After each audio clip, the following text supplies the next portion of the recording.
Hey y'all, in today's video we're going to take the two-dimensional Lewis structures that we've been drawing and start thinking about them in 3 dimensions. And the reason we're going to do this is because actual molecules don't exist in a 2-dimensional plane. In fact, they exist in a 3-dimensional world.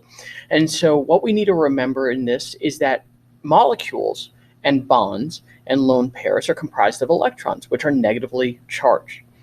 Remember, these negatively charged electrons inherently are going to repel each other. So what we're going to learn about today is called VSEPR theory. And VSEPR theory takes all of the repulsions of electrons in the form of bonds and lone pairs, and it brings them together to create a 3-dimensional understanding of how a molecule will actually look. It's called molecular geometry, and we're going to go ahead and talk about it today. Let's get started with a very simple molecule. Now, we've already drawn methane, CH4, in 2-dimensional Lewis structures, so let's go ahead and replicate that here.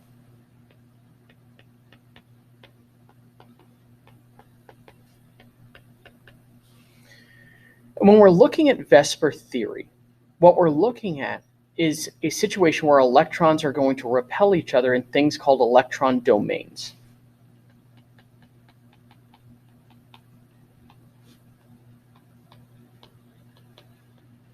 And there are really 2 types of domains. There's bound domains or bonded pair domains, but also lone pair domains.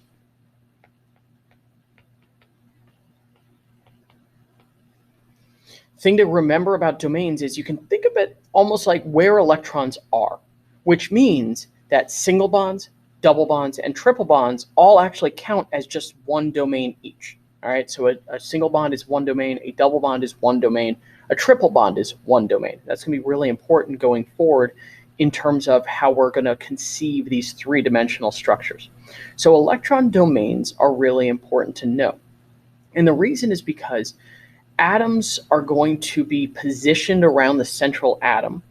All right, so the ligand atoms are going to be positioned around the central atom in order to maximize the bond angles between each atom. What do I mean by that? Well, if we look at the 2-dimensional drawing, it looks like every atom is in fact 90 degrees from every other. But that's 2 dimensions, and we can actually get a larger angle if we were to think of it in 3 dimensions.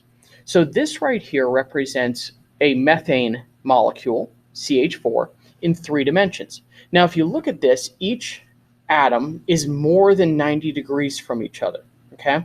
Now, each atom being more than 90 degrees from each other tells me a couple of things. First of all, 2 dimensions wasn't enough to explain it.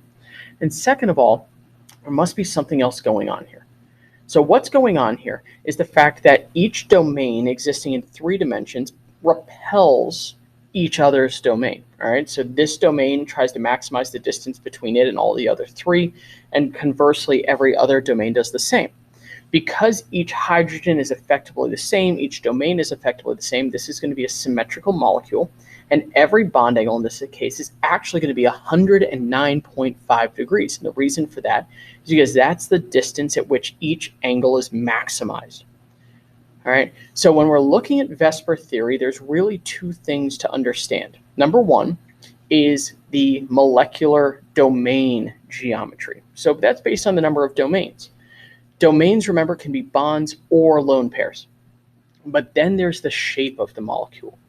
This is known as its geometry in many cases, and we consider only the bonds when we're looking at this. So this molecule has a what's called tetrahedral shape, all right? And tetrahedral because it has 4 domains, all of which are bonded pairs. So methane is a tetrahedral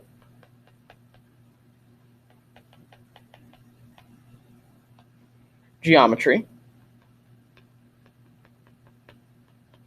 and a tetrahedral shape.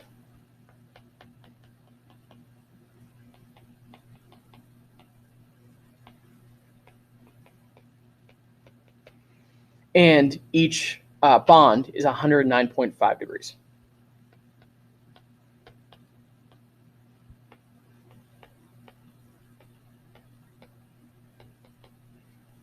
So what do you need to know about this? Well, you will need to be able to tell me the shapes, the domains, and the bond angles.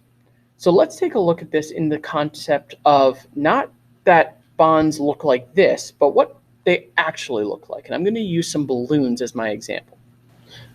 So if we look at the balloons here, what we represent are the electron clouds that really exist, because electrons don't really look like the bonds here.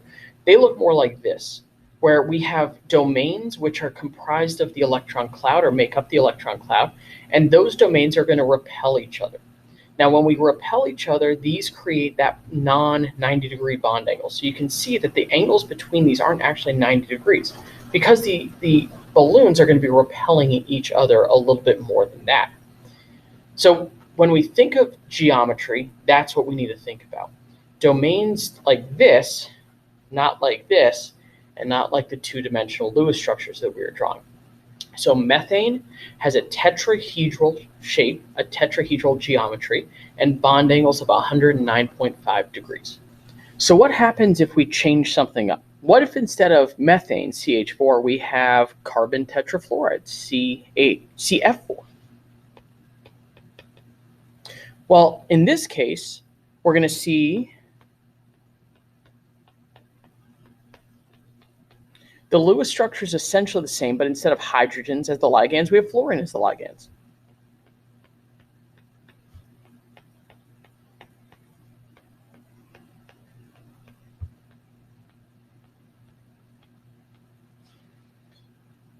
Here's the thing, though. If you look at the geometry, if you look at the domains, we still have 4 bonded domains, 0 lone pair domains, and so the geometry of my carbon tetrafluoride is actually the exact same as my geometry of the methane, CH4. See, the ligands themselves don't really change the structure or the geometry per se. What they do is they change the distribution of the electron cloud. So if we look at this molecule, all of a sudden, the polarity of the bonds is going to be reversed. So fluorine is a more electronegative atom than carbon. So we're going to see is the electron cloud is going to be pulled a little bit further away from the carbon in each of these. Oops. But overall, the shape and structure is going to be the same. So when we look at this molecule, CF4, has the exact same geometry, bond angles, and structure as CH4. We're going to look at one more now. This is going to be ammonia and H3. And in ammonia, if you remember the structure, it has a lone pair.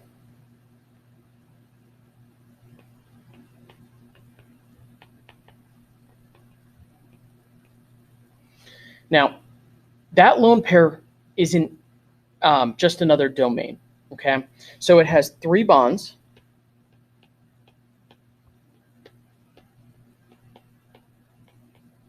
And 1 lone pair. So the overall domain geometry is still tetrahedral, but the shape is not. Remember, the shape is predicated on the number of bonds and the bond angles and the bond geometry. So if we look at the ammonia molecule in my molly-mod diagram here, or my model here, what you'll understand is the fact that that lone pair up at the top is different. All right, so I still have the 3 hydrogens on the bottom, but now I've got 1 lone pair here at the top. Now that doesn't behave in the exact same way. Lone pairs actually don't behave in the same way because they have a slightly greater repulsive effect.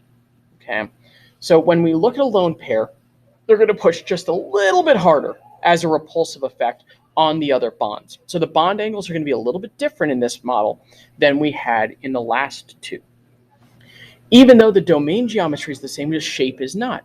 In fact, the shape here is something called trigonal pyramidal.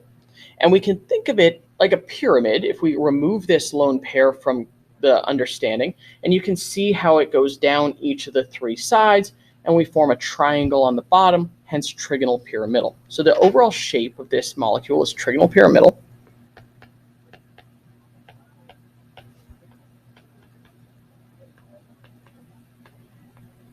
And the bond angles, because of that more repulsive lone pair, are actually a little bit smaller. The bond angles in this case are going to be about 107.5 degrees.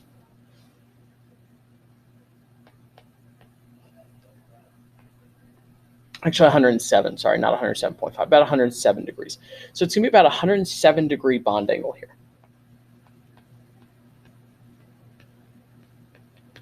Which isn't a whole lot less than 109.5 from my CH4 and CF4, but it's enough to make a difference in the context of this problem itself.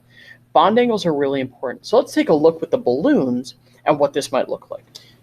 Okay, so with the balloons, I'm modeling the lone pair as a slightly larger region of the electron cloud. It actually is a little bit larger. It draws more electrons. It's more electron dense.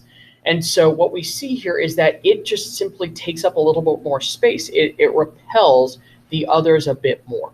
So if we think about this in terms of a three-dimensional geometry as the electron cloud, we've got a lot more electron density here near the lone pairs and less electron density down here near the hydrogen atoms in ammonia. Now let's take a look at another molecule. This is going to be carbon dioxide. You remember carbon dioxide has carbon in the middle, two double bonds to each oxygen on the sides.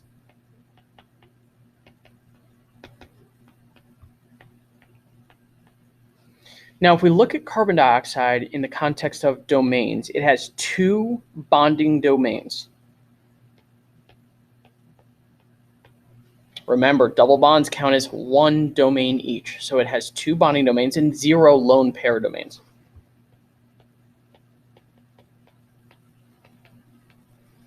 Keep in mind that we are looking only at the central atom when it comes to geometry. If you have multiple central atoms, you're going to have multiple geometries, each central atom having its own. So in this case, carbon has two bonds and therefore two domains total. All right. Now, if we look at this in terms of its geometry, two domains are going to repel each other from the central atom equally. This is going to create a linear shape. So if we look at carbon dioxide, the bond is maximized when it's at 180 degrees. That means the distance between this oxygen and this oxygen is going to be the maximum possible if it's a linear structure, a linear molecule, 180 degrees bond. So this is a linear shape, linear geometry overall, and the bond angle is 180 degrees.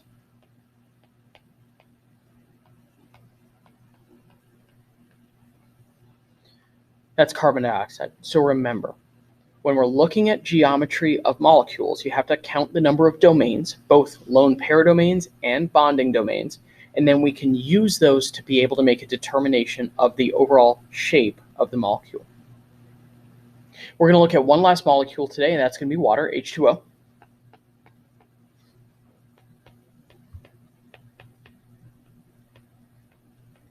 You can see in water that the oxygen, the central atom, has two bonds and two lone pairs.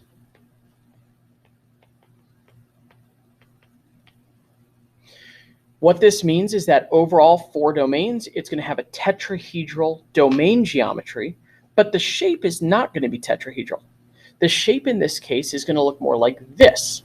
So if we look at the structure of this molecule, you can see that the two lone pairs, all right, here at the top in this moment, and the two bonded pairs down at the bottom in this moment are going to have repulsive forces away from each other. And though the overall shape of this molecule, therefore, is going to be what's called bent. Okay.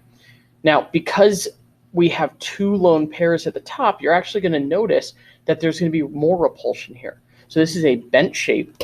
Oops, excuse me. A tetrahedral domain geometry, but a bent shape.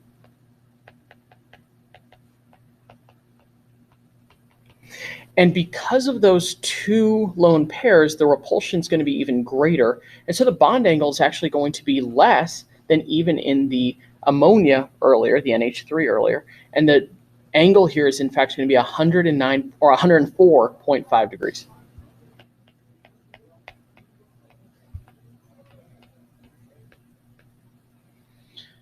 So this is the shape of water, as it were. And when we look at water, its shape and the fact that there's so much more electron density here then down here actually plays a big role in another concept we're going to discuss in a little while in a couple of videos called polarity. So when we're assessing the shape of molecules, first of all, you have to understand that molecules exist in 3 dimensions. You need to count the number of domains and then break it down into the number of bonding domains and lone pair domains. Once you do that, you can make a determination of both the domain geometry and the shape of the molecule. In general, we're only going to be focusing on molecules that have up to 4 total domains, but I will be oftentimes asking you about slightly more complex molecules, things with 6 domains even, in order to get an understanding of these in 3-dimensional space. I want to make sure that you can, in your head, be able to create a model like this without actually having to have a physical model in front of you. I'm going to give you opportunities to practice it, but overall, the best thing you can do is use the resources you have. It's not as simple as memorization, but there certainly is a memorization component when it comes to connecting the shape, the geometry, the bond angles, and the number of domains. So that's it for this video. I hope you enjoyed it, and I'll see you in the next one.